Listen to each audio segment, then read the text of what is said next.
Ranji trophy র্যালিতে গ্রুপের গুরুত্বপূর্ণ চতুর্থ ম্যাচে মুখোমুখি হতে চলেছে বরোদা ও ত্রিপুরা দল। এমবিবি স্টেডিয়ামে বুধবার থেকে শুরু হওয়া এই ম্যাচ চলবে শনিবার পর্যন্ত।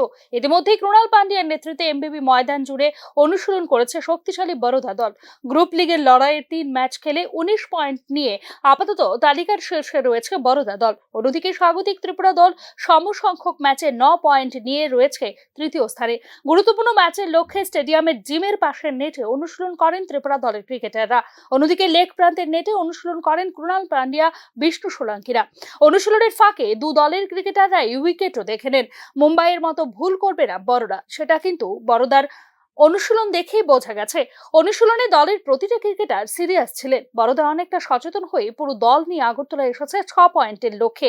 এদিকে শক্তিশালী বড়দাকে কড়া চ্যালেঞ্জ ছুড়ে দিতে তৈরি ত্রিপুরার মণিশঙ্কর, শ্রীরাম পালরাও। তবে দলের প্রথম একাদশ গঠন করা নিয়ে এখনো দ্বিধায় রয়েছে ত্রিপুরার টিম ম্যানেজমেন্ট। মুম্বাই ম্যাচে তেজস্বী জয়সওয়াল এবং সন্দীপ সরকারের পারফরমেন্স নিয়ে তেমন খুশি নয় টিম ম্যানেজমেন্ট। ঘরের মাঠে কৃণাল পান্ডিয়াদের আটকাতে হলে দলের ব্যাটিং গভীরতা আরও বাড়াতে হবে। এদিকে শক্তিশালী বড়দাকে কড়া চ্যালেঞ্জ ছুড়ে দিতে তৈরি ত্রিপুরার মণিশঙ্কর, শ্রীরাম পালরাও। মুম্বাই ম্যাচে তেজস্বী জয়সওয়াল এবং সন্দীপ সরকারের পারফরমেন্স নিয়ে তেমন খুশি নয় ত্রিপুরার টিম ম্যানেজমেন্ট। ঘরের মাঠে কৃণাল পান্ডিয়াদের আটকাতে হলে দলের ব্যাটিং লাইন আপের উপর গুরুত্ব দিচ্ছে ত্রিপুরার টিম ম্যানেজমেন্ট। সবকিছু ঠিক থাকলে বুধবার সকাল 8টা থেকে এমবিবি ময়দানের 22 গজে শুরু হবে ব্যাট বলের মহারণ। ব্যুরো রিপোর্ট, নিউজ নাও।